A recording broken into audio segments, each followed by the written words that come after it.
So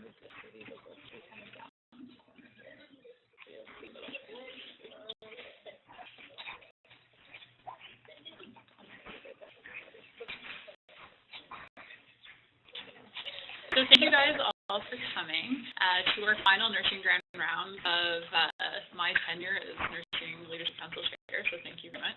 And I am very excited to have two of our 5A nurses here, Ashley and Aisha, and they are going to talk to us about anomalous left coronary artery from the pulmonary artery, also known as ALCAPA.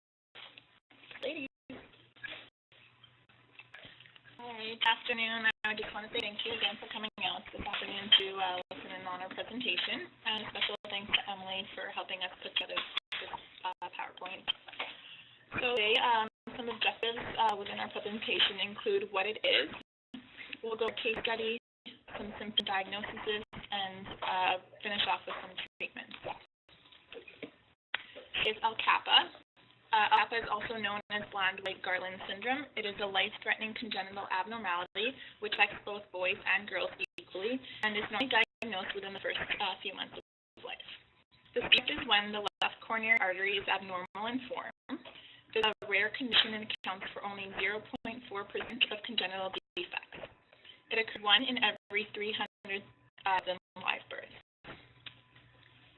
So, normal functioning heart, the heart must receive oxygen-rich blood from the coronary arteries. Two major arteries, which are the left coronary artery and the right coronary artery, which branch off the aorta near the left ventricular. How in an individual with ALCAPA, the left coronary artery of the heart does not descend from the aorta, but instead from the pulmonary artery. In this case, the heart no longer receives oxygen-rich blood, but rather oxygen-depleted blood, which would then result in a low oxygen supply for the heart to function.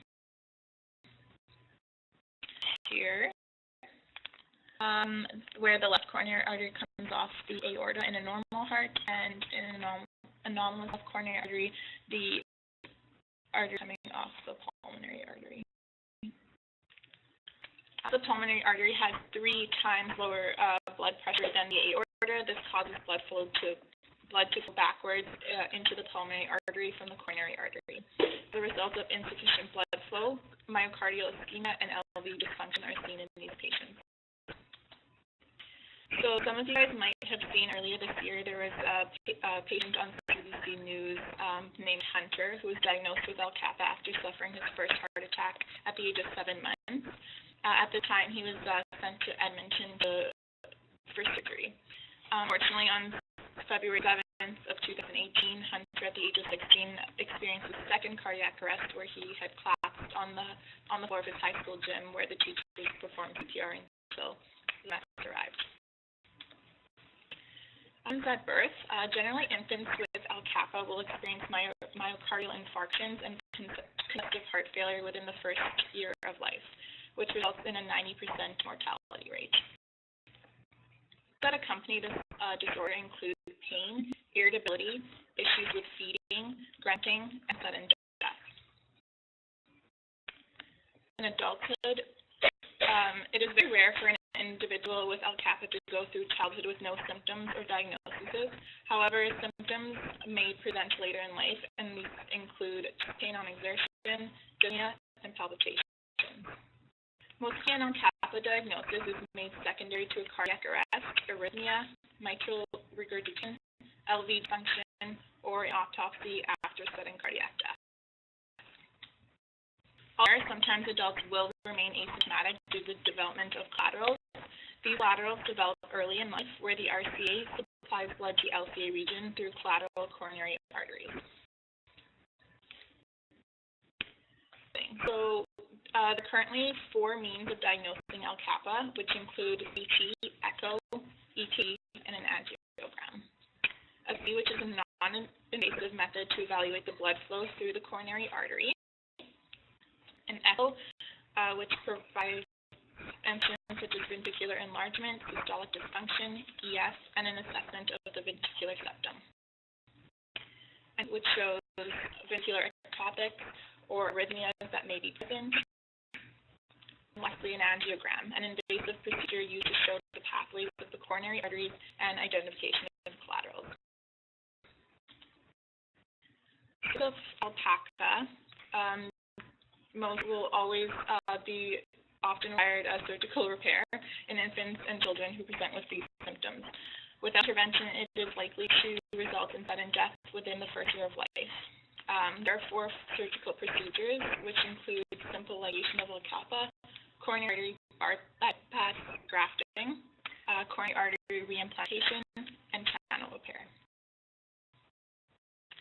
Ligation of ALCAPA is when closing off the blood flow in the anomalous left coronary artery. However, simple ligation of ALCAPA does not produce long-term results in terms of LV and mitral valve function in the same way that a tube coronary stem does. Therefore, this no longer is used due to high early mortality rates.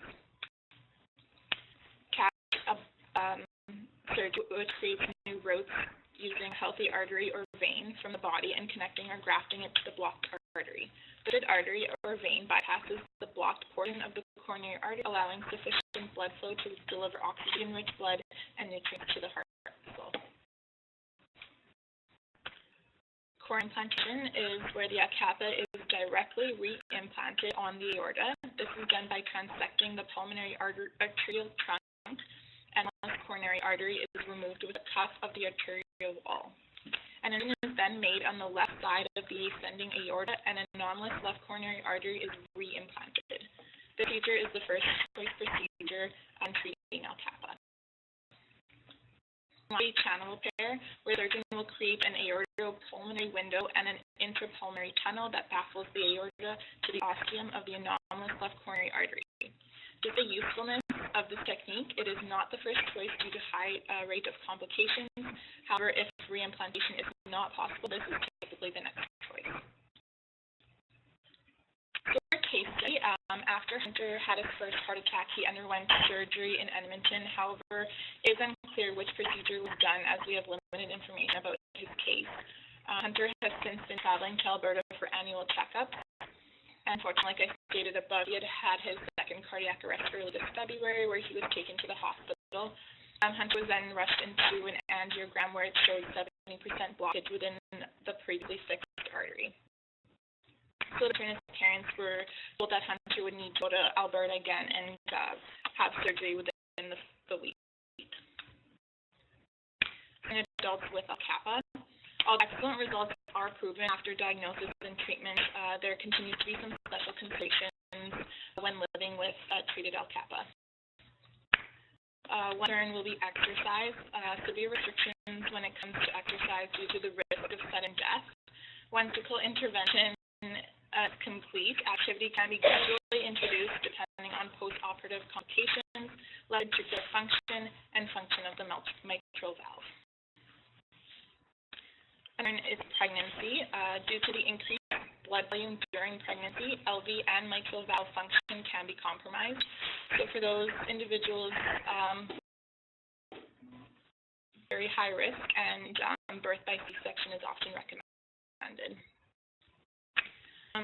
So we haven't seen any further news about Hunter in the news, and we do hope his recovery went well, and that his only concerns at this time is exercise. Our president, ALCAPA, is when there is an abnormality in the heart section due to the left coronary artery coming off the pulmonary artery, which can be diagnosed through tests such as a CT, echo, EKG, or an angiogram. And in order for best survival rates, surgical intervention is almost always recommended for these individuals.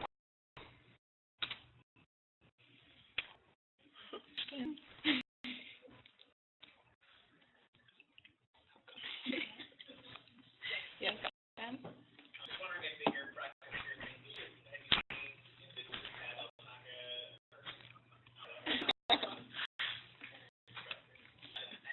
in their childhood, or is present with for that?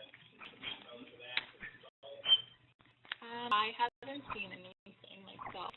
There was Hunter, but I didn't care for him, but the only case. Thank you. RPTs indicated mutation, which doesn't correct death. That's when we think ICDs. So would you think it would be an ICD for these patients? recommended as a secondary prevention, depending on the damage that was